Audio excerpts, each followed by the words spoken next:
তাহলে কি কোথাও গিয়ে দেব এবং কোয়েলের সেই আইকনিক কম্বিনেশনস, আইকনিক জুটি আরো একবার ফিরছে? তাহলে কি বরবাদের ধামাকা আসবে এই ভ্যালেন্টাইন্স উইকের মধ্যে? সো হ্যালো গাইস, আমি Deep, welcome back to my channel Deep exclusive. So এখন আমি এই ভিডিওর মধ্যে বেসিক্যালি অনেকগুলো বিষয়কে নিয়ে কথা বলবো। সো প্রথমে যে বিষয়টাকে নিয়ে কথা বলবো সেটা অবশ্যই শাকিব খান এবং শাকিব খানের বরবাদ। সো বরবাদের যে প্রজেক্টটা আসে সেটা কিন্তু এই বছর ঈদে কিন্তু মুক্তি পাচ্ছে, এবং যে পার্টিকুলার প্রজেক্টটাকে নিয়ে আমাদের এক্সাইটমেন্ট কিন্তু এই স্কাই হাই লেভেলে কিন্তু বস রয়েছে। এবং বরবাদ সম্পর্কে একটু একটু আপডেট পেলেও সেগুলো আমি তোমাদের সঙ্গে কিন্তু শেয়ার করার চেষ্টা করি।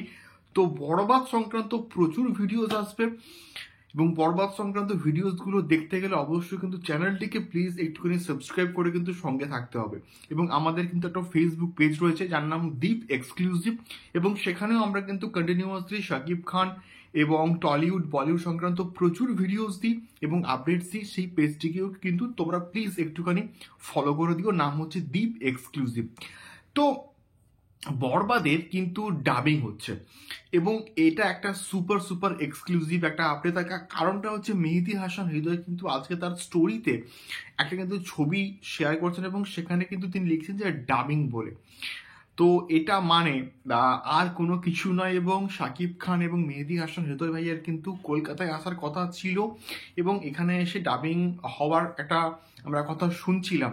তো সেই বিষয়টা কোথাও গিয়ে হচ্ছে, এবং আজকের হয়তো মানে বরবাদের ডাবিং এর কাজ কিন্তু চলছে, এবং বরবাদের ডাবিং এর কাজ হলে পোস্ট প্রোডাকশন আরো ফাস্ট কিন্তু হবে, এবং ডাবিং কমপ্লিট হলে আশা করছি যে বরবাদের সেকেন্ড লুক আসতে পারে, নাহলে কিন্তু বরবাদের টিজার কিন্তু আসার সম্ভাবনা কিন্তু সব থেকে বেশি। দেখা যাক কি হয়। তোমাদের কি মনে হয়, ডাবিং যদি কমপ্লিট হয়ে যায় তাহলে বরবাদের কোন জিনিসটা আগে আসতে পারে, টিজার নাকি হচ্ছে সেকেন্ড লুক? অবশ্যই কিন্তু কমেন্ট বক্সে কমেন্ট করে আমাদেরকে শেয়ার করতে পারো। দ্বিতীয়ত কথা বলবো দেব কোয়েল জুটিকে নিয়ে। সো রিসেন্টলি খাদানের যে সাকসেস পার্টি হয়েছে সেখানে কিন্তু একটা ভিডিও প্রচন্ডভাবে কিন্তু ভাইরাল হয়েছে, এবং সেখানে আমরা জিজ্ঞেস করছে কেউ যে এই জুটিকে আমরা কবে দেখতে পাবো, এবং সেখানে দেবদার পাশে কিন্তু কোয়েল ছিল, কোয়েল কিন্তু বসছিল সেখানে। তো অবশ্যই দেবদা যে বক্তব্যটা রাখে সবসময় যে এখন কন্টেন্ট মোস্ট কিন্তু ইম্পর্টেন্ট, কন্টেন্ট ভালো হলে মানুষ কিন্তু ছবি দেখবে, এবং যদি সেরকম ভালো কন্টেন্ট আসে, কন্টেন্ট হয়, তাহলে কিন্তু এই আইকনিক জুটিকে আমরা কিন্তু আরো একবার বড় পর্দায় দেখতে পেতে পারি। দেখা যাক কি হয়।